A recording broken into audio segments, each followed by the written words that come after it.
আসসালামু আলাইকুম। আজকে আমি তৈরি করব খুবই মজার একটি খাবার, শুটকি ভুনা।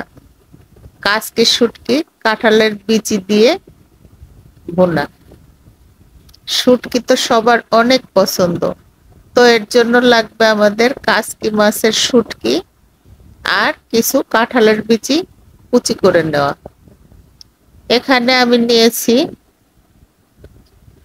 কিছু আস্ত রসুনের কোয়া, 1 কাপ পেঁয়াজ কুচি, কিছু কাঁচামরিচ ফালি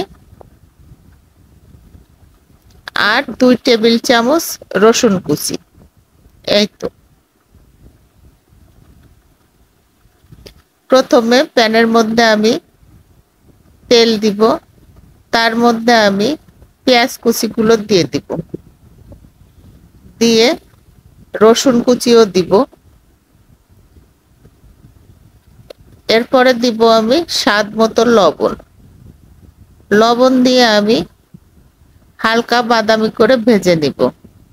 এটা ভাজা হলে এর মধ্যে আমি দিব 1 চা চামচ আদা বাটা আর 1 চা চামচ জিরা বাটা, দিয়ে কিছুক্ষণ ভেজে এর মধ্যে আমি দিব পরিমাণ মতো হলুদ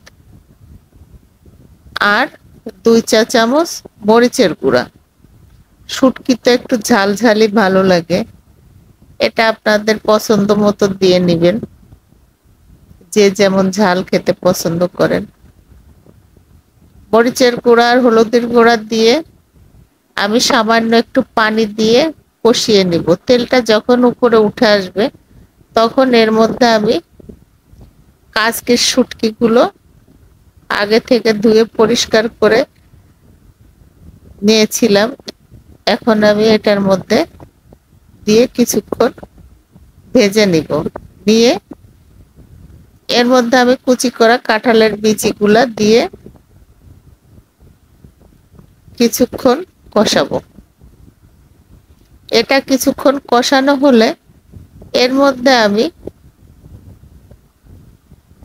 1/2 কাপ মতো পানি অ্যাড করে দিব, দিয়ে আমি ঢাকনা দিয়ে ঢেকে রান্না করব।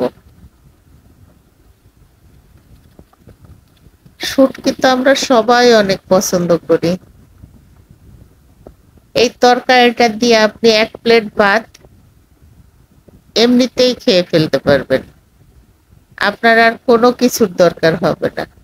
তো তেলটা যখন উপরে উঠে আসবে পানি শুকানোর পরে, তখন এর মধ্যে আমি সেই আস্ত রসুনের কোয়াগুলো দিয়ে দিব, আরো দিব কাঁচামরিচ ফালি করা, দিয়ে আমি আরো কিছুক্ষণ রান্না করব। এটা আমি এখন অনবরত নাড়তে থাকবো যাতে নিচে লেগে না যায়। এটা আমি একটু ভাজা ভাজা করে নামাবো। আপনারা যদি চান একটু ভিজা ভিজা রাখতে তাহলেও রাখতে পারেন। এটা আমি এটা আমি নামানোর আগে 1 চা চামচ ভাজা জিরার গুঁড়া দিয়ে আরেকটু নেড়ে চেড়ে নামিয়ে নিব। তো খুব সহজেই তৈরি হয়ে গেল অনেক মজার কাসকি শুটকি দিয়ে কাঁঠালের বিচি ভুনা। এই আস্ত রসুনের কোয়াগুলো পুরোটা সেদ্ধ হবে না, একটু কচকচে থাকবে।